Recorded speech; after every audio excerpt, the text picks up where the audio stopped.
Hello and welcome back to the class. तो आज हम निदानात्मक मॉड्यूल के यूनिट नंबर 2 के कुछ क्वेश्चंस को सॉल्व करने वाले हैं।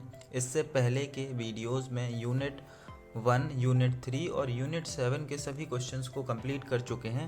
अगर आपने अभी तक वीडियोस नहीं देखा है तो आप डिस्क्रिप्शन बॉक्स में दिए गए लिंक के थ्रू जाकर के वीडियो आप देख सकते हैं। तो आज की क्लास हम स्टार्ट करते हैं, जो कि हमारी क्लास है यूनिट नंबर 2 के क्वेश्चंस। ओके, तो आज की क्लास हम स्टार्ट करते हैं। तो सबसे पहले हम सॉल्व करने वाले हैं सही विकल्प, ठीक है, जिसमें आपका पहला क्वेश्चन रहेगा, रसात्मक वाक्य काव्य परिभाषा किस आचार्य की है। ओके, तो पहला क्वेश्चन है आपका, रसात्मक वाक्य काव्य परिभाषा किस आचार्य की है। तो आपका इसका आंसर रहेगा आचार्य रामचंद्र शुक्ल। ओके, तो नेक्स्ट क्वेश्चन है क्वेश्चन नंबर आपका 2, जिसमें आप काव्य के भेद होते हैं। काव्य के कितने भेद होते हैं? 2 भेद होते हैं। तो इसका आंसर होगा बा। क्वेश्चन नंबर है आपका क्वेश्चन नंबर 3। क्वेश्चन नंबर 3 में आपका किस काव्य के छंद एक कथा के धागे में माला की तरह गुथे होते हैं। तो इसका आपका आंसर है प्रबंध काव्य। क्वेश्चन नंबर 4 है आपका, आलम्बन और उद्दीपन का संबंध है। तो उद्दीपन का संबंध क्या है? विभाव से। तो इसका आंसर होगा आपका सा। नेक्स्ट क्वेश्चन है आपका क्वेश्चन नंबर 5, जिसमें आपका है संचारी भावों की संख्या है। तो संचारी भावों की संख्या क्या है? 32, जो कि क्वेश्चन का आंसर होगा आपका आ। क्वेश्चन है क्वेश्चन नंबर 6। क्वेश्चन नंबर 6 में आपका जुगुप्सा किस रस का स्थायी भाव है। तो जुगुप्सा आपका विभत्स रस का भाव है। नेक्स्ट है आपका क्वेश्चन नंबर 7, जिसमें आपका लय, तुक, यति, गति, मात्रा एवं चरण से युक्त रचना को कहते हैं। तो छंद कहते हैं। तो आपका आंसर होगा इसका छंद। नेक्स्ट क्वेश्चन है क्वेश्चन नंबर 8, जिसमें आपका काव्य की शोभा बढ़ाने वाले कारक को कहते हैं अलंकार। तो इसका आंसर क्या है? आपका अलंकार। नेक्स्ट क्वेश्चन नंबर 9, जिसमें आपका दोहा छंद के द्वितीय और चतुर्थ चरण में मात्राएं होती हैं। तो कितनी मात्रा होती हैं? टोटल 11 मात्राएं होती हैं। नेक्स्ट क्वेश्चन है क्वेश्चन नंबर 10, जिसमें आपका रमणीयार्थ प्रतिपादक शब्द काव्य परिभाषा है। तो पंडित जगन्नाथ जी की है। ओके, तो अब नेक्स्ट क्वेश्चन है हमारे रिक्त स्थान। तो फर्स्ट क्वेश्चन है आपका, नायक किसी एक घटना अथवा हृदय स्पर्शी अंश का पूर्णता के साथ अंकन क्या है? खंड काव्य में किया जाता है। तो इसका आंसर है आपका खंड काव्य। नेक्स्ट क्वेश्चन है क्वेश्चन नंबर 2, अभिनय तत्व की प्रधानता दृश्य काव्य में होती है। ओके, तो नेक्स्ट क्वेश्चन है आपका क्वेश्चन नंबर 3, जिसमें है काव्य में रस का अर्थ आनंद स्वीकार किया गया है। तो क्वेश्चन नंबर 4 है आपका, नायक नायिका के संयोग का वियोग का वर्णन श्रृंगार रस में होता है। नेक्स्ट क्वेश्चन है क्वेश्चन नंबर 5, जो कि है कविता के रचना विधान को छंद कहते हैं। नेक्स्ट क्वेश्चन है आपका क्वेश्चन नंबर 6, जो कि अब चौपाई के प्रत्येक चरण में 16 मात्राएं होती हैं। नेक्स्ट क्वेश्चन है क्वेश्चन नंबर 7, जिसमें छंद 2 प्रकार के होते हैं। नेक्स्ट क्वेश्चन है क्वेश्चन नंबर 8, जिसमें जहां लोक की मर्यादा को पार करके किसी वस्तु का अत्यंत बढ़ा चढ़ाकर वर्णन किया जाता है, वहाँ अतियोक्ति अलंकार होता है। ओके, क्वेश्चन नंबर 9, जिसमें आपका वीर रस का स्थायी भाव उत्साह है। नेक्स्ट क्वेश्चन है क्वेश्चन नंबर 10, जिसमें भाव प्रधान साहित्य को पद काव्य कहते हैं। नेक्स्ट क्वेश्चन है क्वेश्चन नंबर 11, जिसमें आपका जहाँ एक शब्द का समान अर्थ में एक से अधिक बार क्रमशः प्रयोग होता वहाँ पुनरुक्ति प्रकाश अलंकार होता है। ठीक है, ये आपका पुनरुक्ति प्रकाश अलंकार है। ओके, नेक्स्ट क्वेश्चन है आपके सत्य असत्य। तो फर्स्ट क्वेश्चन है आपका, रामचरितमानस महाकाव्य है। तो ये आपका सत्य है। ओके, नेक्स्ट क्वेश्चन है आपका क्वेश्चन नंबर 2, दृश्य काव्य में अभिनय तत्व प्रधान होता है। तो ये भी आपका क्या है? सत्य है।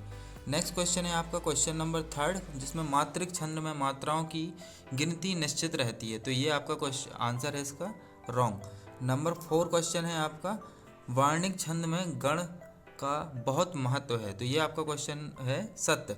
क्वेश्चन नंबर 5 है, जो कि रस के 7 अंग हैं। तो ये आपका असत्य है। क्वेश्चन नंबर है आपका 6, जिसमें आपका जहाँ अलौकिक आश्चर्य का भाव उत्पन्न हो वहाँ विभत्स रस होता है। तो ये भी आपका क्या है? असत्य है।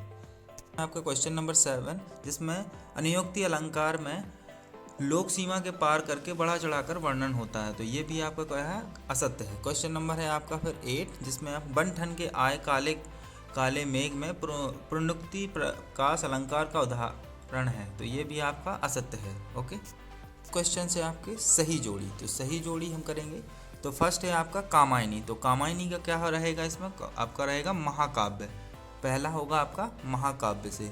ओके, तो नेक्स्ट क्वेश्चन है आप क्वेश्चन नंबर 2, जिसमें आपका दोहा, दोहा से होगा आपका छंद। ओके, ये आपका छंद हो गया। फिर थर्ड है आपका सुदामा चरित। सुदामा चरित का आपका होगा खंड काव्य, तो ये आपका रहेगा खा से। थर्ड है, फोर्थ है आपका क्वेश्चन जिसमें आपका नाटक, तो नाटक रहेगा आपका दृश्य काव्य से, जो कि होगा फिफ्थ। उसके बाद फिफ्थ का क्वेश्चन है आपका शांत रस, तो शांत रस में आपका होगा निर्वेद। ओके ओके, तो नेक्स्ट सही जोड़ी है आपकी सेकंड, जिसमें आपका होगा फर्स्ट काव्य की आत्मा। तो काव्य की आत्मा किसमें है, आपका रस, तो आपका पहला होगा इसका रस से। ठीक है, सेकंड है आपका छंद के प्रकार, तो छंद के प्रकार का आपका क्या होगा, दो।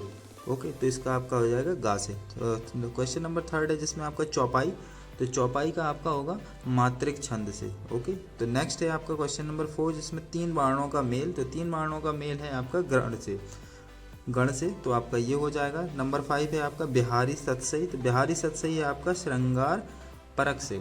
ओके, तो नेक्स्ट है आपका क्वेश्चन थर्ड। ओके, इसमें आते हैं हम थर्ड में।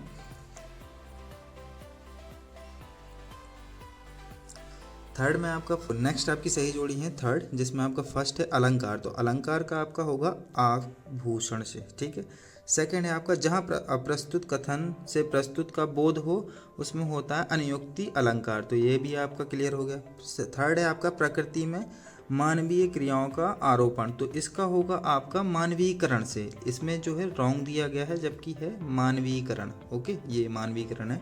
नंबर 4 है जो कि है लोक मर्यादा की सीमा लांघकर के वर्णन, जिसमें होगा आपका अतिशयोक्ति। ओके, अतिशयोक्ति। नंबर 5 है आपका जहाँ एक ही शब्द 2 बार आए और उसका अर्थ भी ना बदले, वो होता है पुनरुक्ति प्रकाश। ओके, तो ये आपका हो गया। ओके, तो नेक्स्ट क्वेश्चन है आपके एक वाक्य में उत्तर, जिसमें आपका फर्स्ट क्वेश्चन है किस काव्य में पूर्वापर संबंध नहीं होता है, तो आपका उत्तर होगा इसका मुक्त काव्य में पूर्वापर संबंध नहीं होता है, ये आपका मुक्त काव्य हो गया। ओके, नंबर 2 है आपका रामचरितमानस का प्रमुख छंद कौन सा है, तो रामचरितमानस का प्रमुख छंद है चौपाई।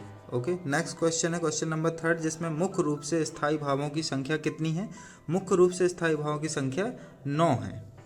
क्वेश्चन नंबर 4 है आपका बतरस लालच लाल की पंक्ति में कौन सा रस है, तो इसमें आपका श्रृंगार रस है। ओके, नेक्स्ट क्वेश्चन है क्वेश्चन नंबर 5 आपका, तो जिसमें है अर्ध सम मात्रिक छंद क्या है, तो अर्ध मात्रिक छंद दोहा है। नेक्स्ट क्वेश्चन है क्वेश्चन नंबर 6 जिसमें आपकी पड़ी अचानक नदी अपार, घोड़ा कैसे उतरे पार, राणा ने सोचा इस पार, अब तक चेतक था उस पार, इन पंक्तियों में कौन सा अलंकार है, तो इन पंक्तियों में आपका अलंकार है अतिशयोक्ति अलंकार। ओके, क्वेश्चन है क्वेश्चन नंबर आपका 7 जिसमें आपकी गणों की कुल संख्या लिखिए, गणों की कुल संख्या आपकी 8 है।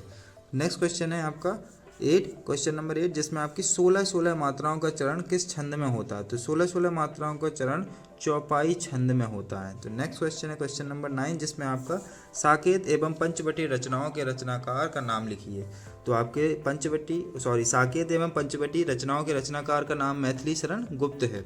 ओके, नेक्स्ट क्वेश्चन है आपका क्वेश्चन नंबर 10 जिसमें रस किसे कहते हैं, तो रस कविता कहानी और नाटक आदि को पढ़ने सुनने या देखने से पाठक या श्रोता को जिस आनंद की अनुभूति होती है उसे हम रस कहते हैं, तो ये आपका टोटल क्वेश्चन का आंसर है। ओके, क्वेश्चन नंबर है आपका 11, क्वेश्चन नंबर 11 है मात्राओं की संख्या पर आधारित छंद क्या कहलाते हैं, मात्राओं की संख्या पर आधारित छंद मात्रिक छंद कहलाते हैं।